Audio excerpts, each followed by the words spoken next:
देवरानी के लिए पूरे ससुराल से लड़ने वाली जेठानी। सुबह का समय है। सुमन रसोई में पसीने से तरबतर काम कर रही है। नागिन बाथरूम के पास खड़ी होकर चिल्ला रही है, भाभी, अरे ओ भाभी, बहरी हो गई हो क्या? कितनी बार कहा था कि समर चलाकर मेरी बाल्टी भर देना, मेरी बाल्टी भरी कि नहीं? हाँ हाँ दीदी, आ रही हूँ, मैंने बाल्टी भर दी है, बस अभी समर बंद किया है, आप जाकर देखिए तो सही। अच्छा तो जरा खुद देखना, पानी ठंडा है कि गर्म? जैसे ही सुमन पास आती है, नागिन झटके से सुमन का हाथ पकड़कर पानी की बाल्टी में डाल देती है। माँ जी बचाओ, मेरा हाथ जल गया, दीदी छोड़िए। आया ना मजा, मैंने पहले ही गीजर से खौलता पानी भर लिया था, अब देखो मैं क्या करती हूँ। सुमन की आवाज सुनकर पूरा परिवार कमरे में आता है। नागिन तुरंत सुमन का हाथ छोड़कर खुद जोर जोर से रोने लगती है। भैया देखो, माँ देखो, ये चुड़ैल मुझे जिंदा जलाना चाहती है, देखो कितना गर्म पानी भरा है इसने, और मेरा हाथ अंदर डाल रही थी। तेरी इतनी हिम्मत, कल मुंही करम जली कुल्टा, मेरी फूल जैसी बेटी को जलाएगी? ले। क्रांति देवी दे दनादन सुमन को चांटे मारने लगती हैं। वो अपने लाल हाथ को पकड़कर रो रही है। माँ जी मेरा यकीन कीजिए, मैंने ठंडा पानी भरा था, पता नहीं गर्म कैसे हो गया। देख रहा है भोला, ये कुलक्षणी ना ये घर को वारिस दे पाई, ना दहेज में बाइक ला पाई, और अब मेरी बेटी की जान के पीछे पड़ी है। अरे पता नहीं माँ, कौन सी आफत मेरे पल्ले बांध दी है। न्यायती गवार और बेवकूफ औरत है, ना कहीं ले जाने लायक, ना कहीं कोई काम कराने लायक। जी मेरी एक बात तो सुनिए। भोला भंडारी सुमन को जोर से धक्का देता है और घर से बाहर चला जाता है। सुमन फर्श पर गिर जाती है। अब क्या यहीं फर्श पर चिपकी रहेगी? मेरा मुंह क्या ताक रही है? दफा हो यहाँ से और रसोई में जाकर मेरे लिए गर्मा गर्म नाश्ता बना। मैं नहा कर आ रही हूँ, अगर नाश्ते में जरा भी गड़बड़ हुई ना तो तेरी खैर नहीं है, काम की ना काज की, दुश्मन अनाज की। सुमन रोती हुई रसोई की तरफ भागती है। दरवाजे के बाहर अंकित और शिवांग सिर झुकाए खड़े हुए हैं। देख रहा है शिवांग, घर के हालात क्या हो गए हैं। माँ, भैया और दीदी सबके सब मिलकर एक अकेली जान पर टूट पड़े हैं। भाई, भाभी के साथ ये लोग नीचता की सारी हदें पार कर चुके हैं। दीदी ने जानबूझकर हाथ जलाया और इल्जाम भी भाभी पर लगा दिया। काश हम भाभी के लिए कुछ कर सकते। हमें कुछ तो सोचना होगा भाई, अगर आज हमने आवाज नहीं उठाई तो भाभी और उनकी बच्चियों का जीना हराम हो जाएगा। अंकित और शिवांग दोनों अपनी भाभी की हालत देखकर बेबस थे। वहीं सुमन नाश्ता लेकर कांपते हाथों से ट्रे लेकर हॉल में आती है। माँ जी चाय ले लीजिए। रहने दे, चाय पिलाकर एहसान कर रही है क्या? इतनी गर्मी पड़ रही है, हलक सूख रहा है हमारा और तू चाय लेकर आई है। तेरे बाप के घर से एक फ्रिज तो आया नहीं कि हम ठंडा पानी पी सके। माँ जी फ्रिज तो खराब पड़ा है, मैके से तो। क्रांति देवी चाय का घूंट भरती हैं और तुरंत कप सुमन की साड़ी पर फेंक देती हैं। थू, इतनी खौलती हुई चाय, मारना चाहती है क्या मुझे? कोड़ में खाज वाली हरकत कर दी तूने। पहले ही गर्मी से मर रहे हैं, ऊपर से ये गरम जहर पिला रही है। माँ जी ये क्या किया आपने? हाथ जल गया तो रो रही है, यहाँ हमारे कलेजे जल रहे हैं, उसका क्या? फ्रिज में बर्फ जम नहीं रही, पानी मटके का भी गर्म है। अरे माँ, आप क्यों इतना गुस्सा कर रही हैं? भाभी का क्या कसूर? अगर फ्रिज खराब है, हमारे घर में किस चीज की कमी है? चलिए मैं और भैया जाकर आज ही नया फ्रिज ले आते हैं। और रईस की औलाद, तू लेकर आएगा फ्रिज? बाप के पैसों पर ऐश कर रहा है और बातें बड़ी बड़ी। पहले खुद 4 पैसे कमाना सीख, फिर अपनी इस लाडली भाभी के नखरे उठाना। जब तक ये अपने मायके से फ्रिज नहीं लाएगी तब तक इस घर में नया फ्रिज नहीं आएगा। भैया क्यों माँ को कुछ समझा रहे हो? आपको पता तो है माँ हमेशा शेरनी बनकर खाने को दौड़ती हैं। क्या बोला तू? मैं शेरनी हूँ? अपनी माँ को ऐसे बोलेगा इस कलमुही के चक्कर में? चलिए भैया यहाँ से। शिवांग अंकित को लेकर वहाँ से चला जाता है। खड़ी खड़ी क्या अपना थोबड़ा देख रही है? जा जाकर बाकी घर का काम पूरा कर। पूरा घर कबाड़ बना दिया है, काम की ना काज की, दुश्मन अनाज की। माँ आप जाओ, मैं पोछा लगा देती हूँ। चल रिद्धि बाल्टी लेकर आ। सिद्धि झुककर फर्श साफ करने लगती है। तभी क्रांति देवी आती है और सिद्धि की कमर पर जोर से लात मार देती है। ऐसे पोछेगी? अभी यहाँ मक्खियाँ भिन भिनाने लगेंगी। जा फिनाइल डाल। जी दादी, मैं लेकर आती हूँ फिनाइल, आप दीदी को मत मारो। अरे देखो तो सही, इस कुलक्षणी ने लड़कियों को कैसी पट्टी पढ़ाई है। एक को कुछ कहो तो तीनों की तीनों सर पर चढ़ जाती है, जैसे मुझे कच्चा ही खा जाएंगी। अरे भाग्यवान, सुबह सुबह थोड़ा चुप भी हो जाया करो, कितनी भौंकती हो। ए जी, तुम तो चुप ही रहो। तुम्हारे पास सुड़क सुड़क चाय पीने और अखबार पढ़ने के अलावा कोई काम तो है नहीं। मल्होत्रा जी से बात हुई कि नहीं? अरे वो थोड़ा धीरे बोलो, कहीं वो सुन ना ले। सुन लेगी तो क्या मेरा सिर काट लेगी? सुन लेने दो। अपने मायके से ना ढंग का दहेज लाई, ना कोई लड़का पैदा कर पाई। अब मैं अपने लड़के की दूसरी शादी करूंगी। सुमन दरवाजे के पीछे खड़ी ये सब सुन लेती है और उसकी आंखों से आंसू बहने लगते हैं। लेकिन माँ जी, ये आप क्या कह रही हैं? दूसरी शादी? तू बड़ों के बीच में कान लगा रही है। चल निकल यहाँ से। अरे मेरी बात हो गई है। मल्होत्रा जी की लड़की 1 हफ्ते में अमेरिका से आ जाएगी, फिर हम भोला की मुलाकात करवाएंगे। हाँ, और 20 लाख रुपए दहेज मिलेगा। फिर देखना हमारी ठाट बाट। इस कलमुही से तो अब पीछा छुड़ाना ही पड़ेगा। सुमन बेबस होकर अपनी बच्चियों को गले लगा लेती है। अगले दिन की सुबह सुमन रसोई में पसीने से तरबतर होकर कचौड़ियां तल रही है। दूसरी तरफ कमरे में भोला तैयार हो रहा है और अपनी शर्ट ढूंढ रहा है। अरे ओ सुमन, मेरी सफेद शर्ट प्रेस हुई है कि नहीं हुई है? कल से बोल रखा है, ऑफिस के लिए देर हो रही है। जी बस अभी आई, बस लेकर आई आपकी शर्ट। सुमन भागती हुई कमरे में आती है और अलमारी से प्रेस की हुई शर्ट निकालकर भोला को देती है। भोला जैसे ही शर्ट खोलता है, शर्ट के बीचों बीच एक बड़ा सा जलने का छेद दिखाई देता है। ये क्या है? ये किसने किया? ये शर्ट किसने जलाई? सुमन, ये तूने प्रेस की थी ना? जी, मैंने तो बहुत ध्यान से प्रेस की थी। ये छेद यहाँ कैसे आया? कल तो ये ठीक थी। और किसने जलाई होगी भैया? भाभी के अलावा आपके कपड़ों को हाथ ही कौन लगाता है? हाओ भाभी, भैया कितनी महंगी शर्ट जला दी। ये तो वही है ना जो माँ ने जन्मदिन पर दी थी। नहीं दीदी, मैंने नहीं जलाई, मुझे तो पता भी नहीं। भैया, ये ना माँ की दी हुई हर चीज से नफरत करती है। ये जानबूझकर माँ की दी निशानी जला रही है ताकि आपको माँ से दूर कर सके। कैसी औरत हो भाभी तुम? तेरी इतनी हिम्मत, चुड़ैल कलमुही कहीं की। वैसे भी तू कहीं के ले जाने लायक नहीं है। किसी के सामने खड़ा करूं तो मुझे शर्म आती है। न पढ़ना आता है, न लिखना आता है। अब तुझसे घर के काम भी नहीं होते। अरे भैया शांत हो जाओ, क्यों अपना खून जला रहे हो उसके पीछे? लो गरम गरम कचौड़ी खाओ, मैंने अपने हाथों से बनाई है आपके लिए। भोला गुस्से में सुमन को धक्का देता है और कचौड़ी खाने लगता है। वाह, कचौड़ी तो बहुत लाजवाब बनी है। नागिन, ये तूने बनाई? और कौन बनाएगा भैया? आपकी बहन के अलावा इस घर में हाथ हिलाता ही कौन है? ये तो बस अपनी इन तीनों पनौतियों को लेकर बैठी रहती है। दुष्ट, तू क्या यहाँ बस मुफ्त की रोटियां तोड़ रही है और मेरी बहन से काम करवा रही है? सुमन अपनी बच्चों की तरफ देखकर चुप हो जाती है। अब 1 हफ्ता बीत चुका है। भोला अच्छे कपड़े पहनकर घर लौट रहा है। आ गया मेरा लाडला। बता बेटा, कैसी लगी मल्होत्रा जी की बिटिया? अरे माँ, क्या बताऊं, वो तो एकदम अप्सरा है।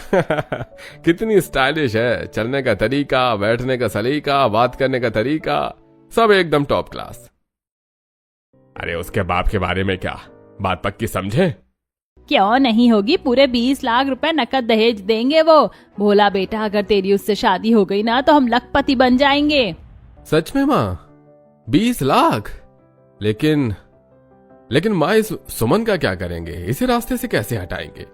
तो उसकी चिंता मत कर, मैंने सब सोच लिया है। बस 1-2 दिन रुक, उसे ऐसी लात मार कर निकालूंगी कि अपनी 3 पनौतियों के साथ दर दर की ठोकरें खाएगी।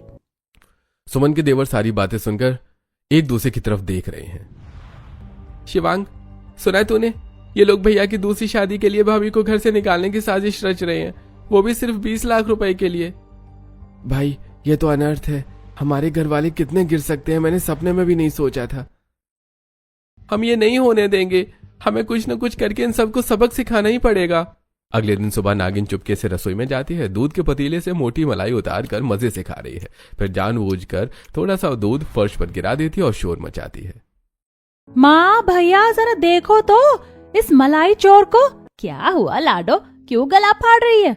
देखो ना माँ, तभी मैं कहूँ कि हमें चाय इतनी पतली क्यों मिलती है। भाभी सारा मलाई वाला दूध खुद पी जाती है, चोर कहीं की।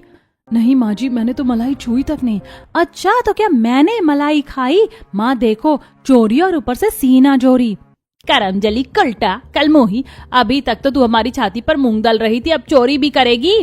क्रांति देवी फिर से एक बार सुमन को चांटा मारती है और गुस्से में बड़बड़ाती हुई रसोई से चली जाती है। वहीं दूसरी तरफ नागिन चुपके से भोला के पर्स से 100 का नोट निकालती है और सुमन को बड़ी बेटी सिद्धि के हाथ में थमा देती है।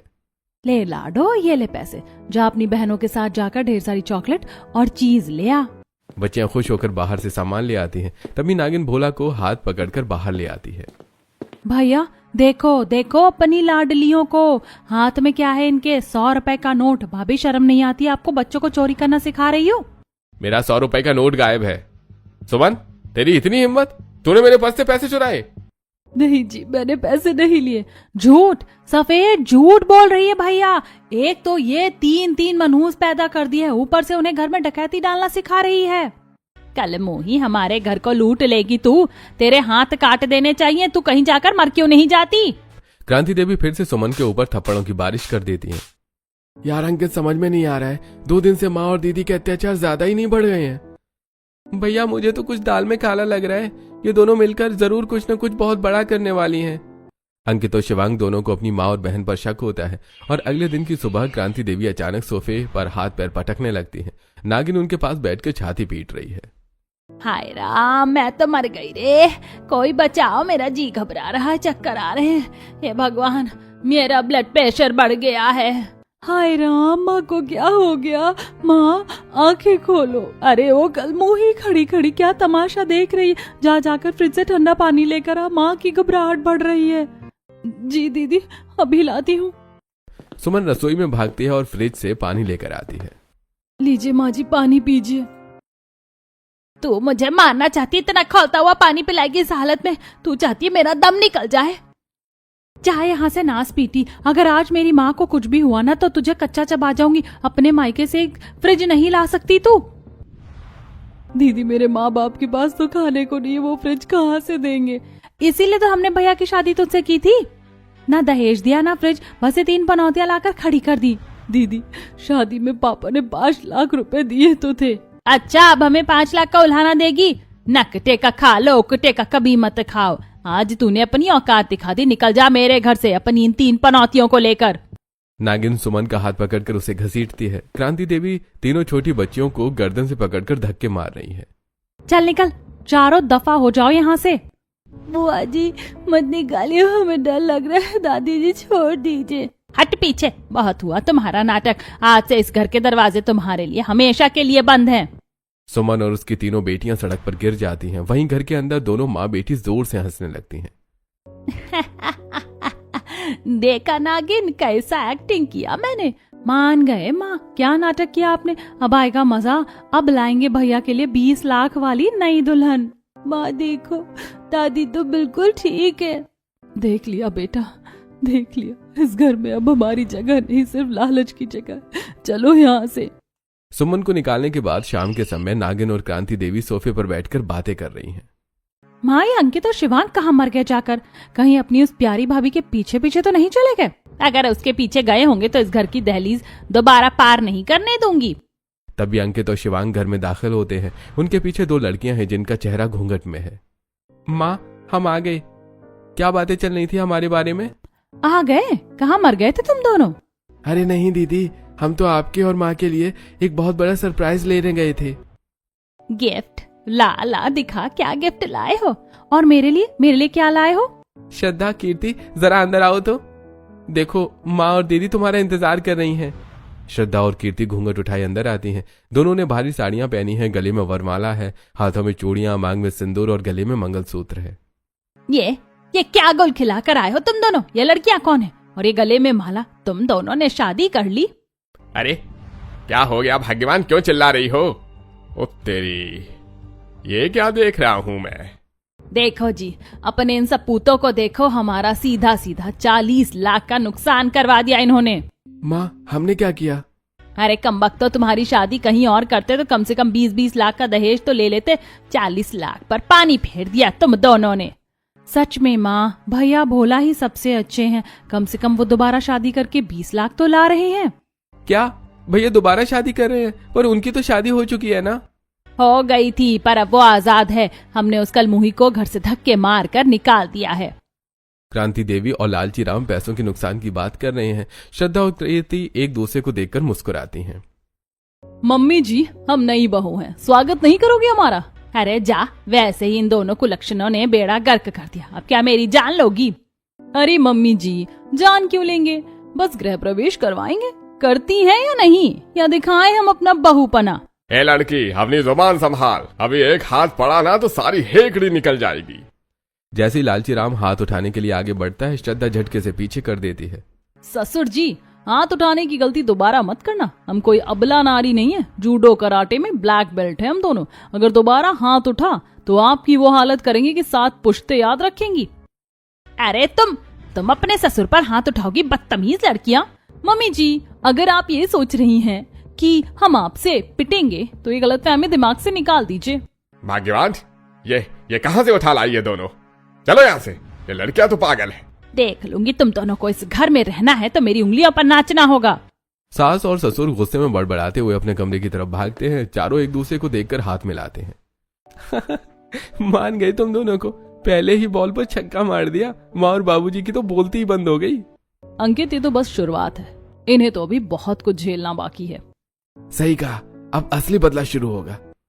अगले दिन की सुबह नागिन तौलिया लेकर अपनी अकड़ में बाथरूम की तरफ आ रही है। अरे दीदी, आप नहाने जा रही हैं? रुकिए, हमने आपके लिए पहले से ही बाल्टी भरकर रख दी है। बड़ी जल्दी समझ आ गई तुम्हें मेरी पसंद। ठंडा पानी भरा है ना, मुझे गर्मी में गर्म पानी बिल्कुल पसंद नहीं। अरे दीदी, आप खुद चेक कर लीजिए ना, देखो तो जरा। श्रद्धा और कीर्ति मिलकर नागिन का हाथ जबरदस्ती खोलते हुए पानी में डाल देती हैं। मर गई, जला दिया, छोड़ो मेरा हाथ, ये खौलता हुआ पानी है। माँ, भैया, बचाओ। क्या हुआ दीदी, जल रहा है? दर्द हो रहा है? नागिन अपना लाल पड़ा हुआ हाथ पकड़कर रोते हुए हॉल में भागती है, जहाँ क्रांति देवी और लालची राम बैठे हैं। माँ देखो, इन दोनों डायनों ने मेरा हाथ जला दिया। देखो माँ, कितना गर्म पानी था। क्या तुम्हारी इतनी हिम्मत, मेरी लाडली बेटी का हाथ जलाया? अभी बताती हूँ तुम दोनों को। क्रांति देवी मारने के लिए हाथ उठाती हैं। मम्मी जी, हाथ नीचे। कल बताया था ना, जूडो कराटे एक्सपर्ट। अगली बार ये हाथ उठा तो हम ये भूल जाएंगे कि आप सास हैं। और ससुर जी, आप क्या देख रहे हैं? जाइए पोछा उठाइए और पूरे आंगन की सफाई कीजिए। यहाँ पूरे दिन लुगाई पंचायत में ध्यान देना बंद कीजिए। क्या मैं पोछा लगाऊंगा? मैं देख रहा है शिवांग, अंकित, तेरी लुगाइयां मुझसे पोछा लगवाएंगी। हम क्या करें बाबूजी, जिस तरह माँ के सामने आपकी बोली नहीं निकलती, इस तरह हम भी अपनी पत्नियों के सामने नहीं बोल सकते।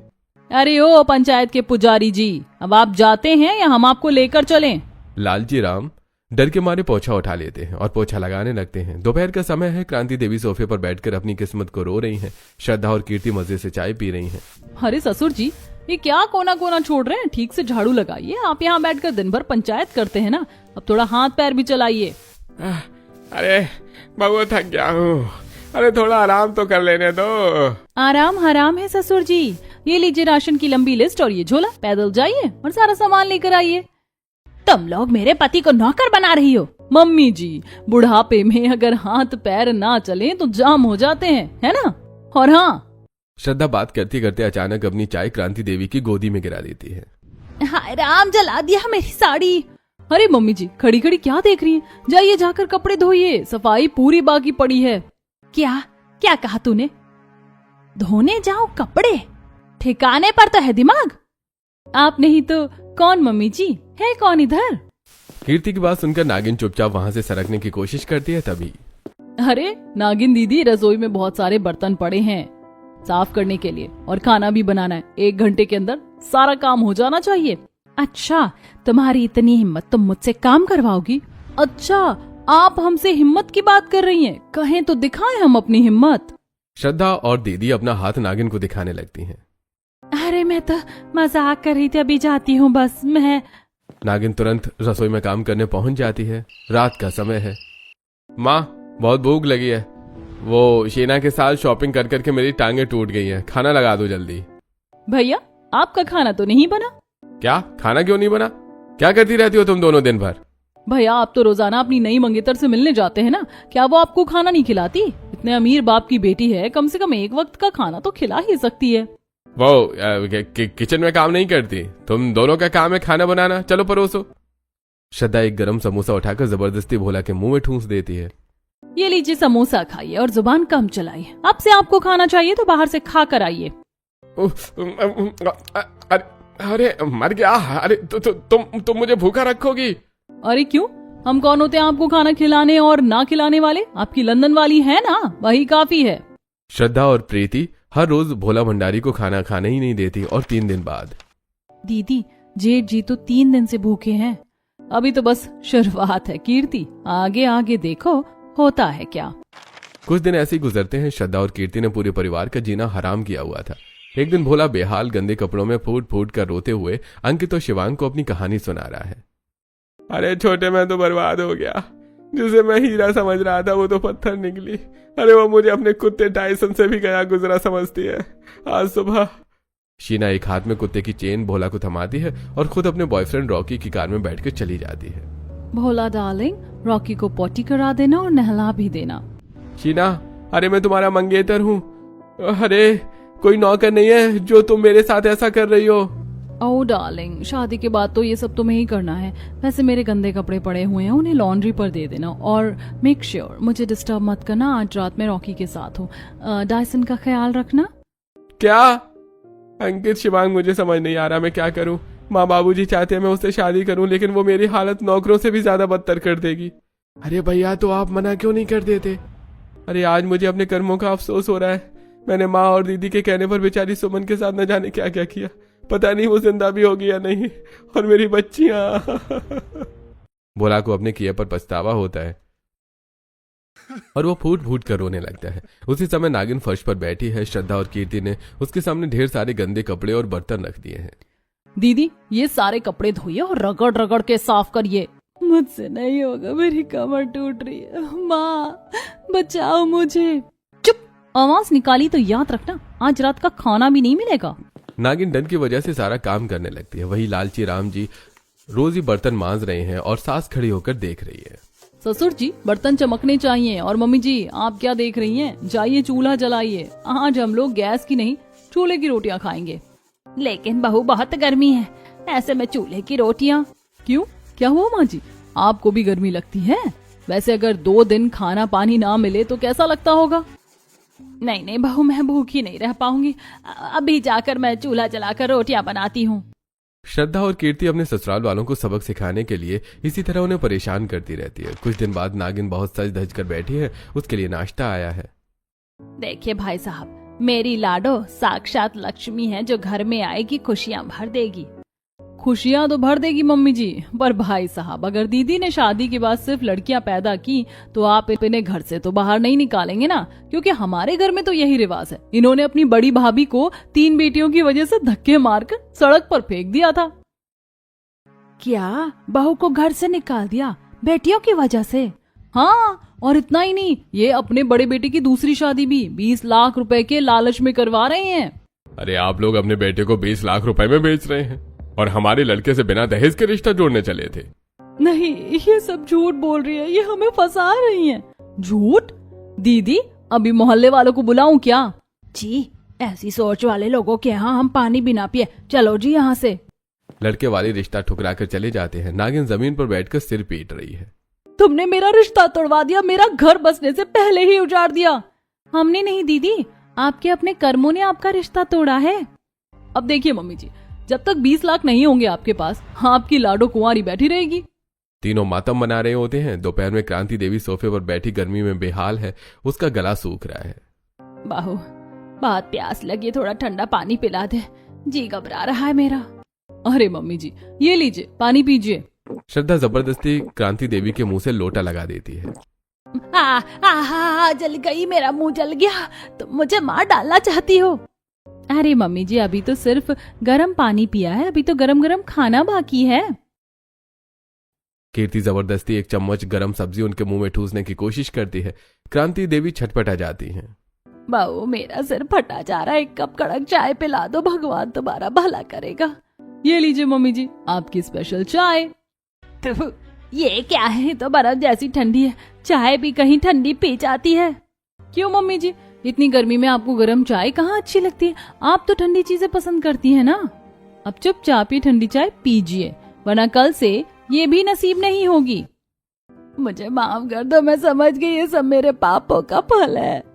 तभी भोला घर के अंदर लड़खड़ाते हुए आता है। उसके गाल पर थप्पड़ का लाल निशान है। वो बुरी तरह से रो रहा है। अरे माँ, मैं तो कहीं मुंह दिखाने लायक नहीं रहा। अरे वो शीना तो कलंकिनी निकली। उसने मुझे सबके सामने थप्पड़ मारा और अपने बॉयफ्रेंड के साथ चली गई। क्या? अरे बेटा, क्या हुआ? तू उदास क्यों है? जल्दी से शादी की तारीख पक्की कर, हमें तो उन 20 लाख रुपयों से मतलब है। एक बार पैसे आ जाएं फिर हम चैन से रहेंगे। अरे कौन से 20 लाख माँ, आपको अपने बेटे से ज्यादा पैसों की पड़ी है। छी, अरे नहीं करनी मुझे वो शादी। क्या मैं आपको कोई सामान दिखता हूँ जिसकी आप बोली लगाते हैं? अरे पर वो तो रईस खानदान की है। अरे खाक रईस है वो। अरे वो मुझे इंसान नहीं कुत्ता समझती है, मेरे सामने ही उसके साथ गुलचर्रे उड़ाती है। भोला गुस्से में दंदनाता हुआ अपने कमरे में चला जाता है और अपना बैग पैक करने लगता है। तभी कमरे के बाहर से सास, ससुर और नंद आपस में धीरे धीरे बातें कर रहे हैं। अरे माँ, हमने बेकार में सुमन को निकाला, कम से कम वो काम तो करती थी। पता नहीं वो और उसकी 3 पनौतियां जिंदा भी होंगी या नहीं। मम्मी जी, हमने आपकी सारी सच्चाई इस फोन में रिकॉर्ड कर ली है। कैसे आपने भाभी को दहेज के लिए प्रताड़ित किया और घर से निकाला। और रिकॉर्डिंग सिर्फ हमने ही नहीं सुनी, बल्कि पुलिस भी आ रही है। तभी बाहर सायरन बजता है और 2 पुलिस वाले अंदर आते हैं। क्रांति देवी, नागिन और लालची राम कौन है? दहेज उत्पीड़न के जुर्म में आप सबको थाने चलना होगा। नहीं पुलिस नहीं, बहू हमें बचा लो, हमसे बहुत बड़ी गलती हो गई। हम सुमन को वापस ले आएंगे, बस पुलिस को वापस भेज दो। जब पुलिस क्रांति देवी को पकड़ने लाती है तो वो एकदम पागलों की तरह घर के अंदर भागती है और एक हाथ में शीशी लेकर बरामदे में खड़ी हो जाती है। बस अब बहुत हो गया, मैं जेल नहीं जाऊंगी, आज मैं अपनी जान दे दूंगी। क्रांति देवी शीशी मुंह से लगाने की कोशिश करती है। अरे साहब, ये सब इन दोनों की गलती है, मुझे तो इन्होंने ही उकसाया था, मेरा इस सबसे कोई हाथ नहीं है। मुझे भी इस घर में नहीं रहना। माँ ने मेरी बुद्धि भ्रष्ट की थी, माँ के लालच ने मुझे अंधा कर दिया, मुझे माफ कर दो। क्रांति देवी और लालची राम घुटनों के बल बैठकर नई बहुओं के पैरों में गिर जाते हैं। हमारे पैर में गिरकर क्या होगा मम्मी जी? अगर असलियत में पछतावा है तो उनके पैरों में गिरिए जिनका घर आपने उजाड़ा है। भाभी आप अंदर आ जाइए। सुमन अपनी 3 बेटियों के साथ अंदर आती है। भोला उन्हें देखते ही उनके पैरों में गिर जाता है। सुमन मुझे माफ कर दो, मैं उस 20 लाख की चकाचौंध में अंधा हो गया था। माँ, बाबूजी, आपने मुझे जिस लड़की के हाथों बेचना चाहा था वो मुझे इंसान तक नहीं समझती थी। जब से तुम गई थी मुझे एक वक्त का खाना तक नसीब नहीं हुआ। अब मैं इस घर में नहीं रहूंगा। सुमन चलो, अब हम अपना अलग घर बसाएंगे। माँ, अब बहुत देर हो चुकी है, हम दोनों भी ये घर छोड़कर जा रहे हैं। हमें ऐसी माँ के साथ नहीं रहना जिसकी वजह से हमारे घर की लक्ष्मी को दर दर की ठोकरें खानी पड़ी। बेटा रुक जाओ, मैं सुधर जाऊंगी, मैं अब कभी लालच नहीं करूंगी। और हाँ मम्मी जी, ये कोई पुलिस नहीं थी, ये सब नाटक था आपकी अकल ठिकाने लगाने के लिए। पर अब आपके बच्चे आपसे अलग रहेंगे ताकि आपको अपनी गलती का एहसास हर रोज हो। उसी समय घर के बाहर एक गाड़ी रुकती है और श्रद्धा और कीर्ति के पिता अंदर आते हैं। अब बहुत हुआ बेटियों, तुम्हारा काम खत्म हुआ, अब ड्रामा बंद करो और अपने घर चलो। कौन है आप और ये लड़कियां आपके साथ क्यों जा रही हैं? मम्मी जी, ये हमारे असली पिता है और हम आपकी बहुएं नहीं, आपके बेटों की कॉलेज मेट्स हैं। जब अंकित और शिवांग ने हमें बताया कि आप लोग बड़ी भाभी को दहेज और बेटियों के लिए प्रताड़ित कर रहे हैं तो हमने उनकी मदद करने का फैसला किया। हमने ये नाटक इसलिए रचा ताकि आप लोगों को एहसास हो सके कि आप क्या खो रहे हैं। जैसे ही लड़कियां अपने पिता के साथ बाहर जाने लगती हैं, अंकित और शिवांग दौड़कर उनका हाथ रोक लेते हैं। रुको श्रद्धा, माना कि ये सब एक नाटक से शुरू हुआ था, लेकिन इस दौरान हम सच में तुमसे प्यार करने लगे हैं। क्या तुम सच में मेरी जीवन संगिनी बनोगी? कीर्ति, हम वादा करते हैं कि हम तुम्हें इस घर में नहीं रखेंगे जहां औरतों की इज्जत नहीं होती। हम अलग रहेंगे जहां सिर्फ प्यार और सम्मान हो। मुझे अंकित और शिवांग पर पूरा भरोसा है। अगर मेरी बेटियां राजी हैं तो मुझे कोई ऐतराज नहीं है। तीनों भाई भोला, अंकित और शिवांग अपने अपने बैग लेकर बाहर निकलते हैं। क्रांति देवी, लालची राम और नंद अकेले खड़े रह जाते हैं। माँ जी, आज मेरा मन भर आया है। मुझे दुख नहीं है कि मैं घर छोड़ रही हूँ, मुझे खुशी है कि मुझे ऐसी देवरानियां मिली। सुमन श्रद्धा और कीर्ति के गले लग जाती है। माँ जी, मुझे ऐसी देवरानियां कहाँ मिलेंगी जहाँ देवरानियां अपनी जेठानी का बदला लेने के लिए पूरे ससुराल से भड़ गई। भगवान ऐसी देवरानियां हर किसी को दे। और क्या आप लोगों के पास भी हैं ऐसी देवरानियां? अगर हाँ तो कमेंट में बताइए। और अगर आप जानना चाहते हैं कि हमारी कहानी में आगे क्या हुआ तो कमेंट में पार्ट 2 जरूर लिखें। तीनों जोड़े अपनी बेटियों को लेकर घर से बाहर निकलते हैं। क्रांति देवी अकेलेपन में फूट फूट कर रोती है।